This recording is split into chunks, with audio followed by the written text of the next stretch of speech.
உங்களுக்கு இப்போ வந்து ரொம்ப ஸ்ட்ரெஸ்ஃபுல்லான ஒரு சிச்சுவேஷன் இருக்கு. எல்லா பக்கத்துல இருந்து உங்கள போட்டு அழுத்துறாங்க. இது வந்து ரொம்ப உண்மைதான். கண்டிப்பா இது 100% உண்மை. அப்படிதான் இருக்காங்க எல்லா மீனராசிக்காரங்களும். இந்த நேரத்துல எத நினைச்சும் தயவு செய்து அழுதுறாதீங்க.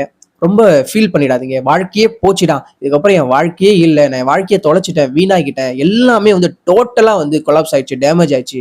எனக்கு என்ன பண்றதுன்னே தெரியல. பைத்தியம் புடிச்ச மாதிரி இருக்கேன். அவ்வளோதான் அப்படிங்கிற அந்த மைண்ட் செட்ட தயவு செய்து கொண்டு வந்துடாதீங்க.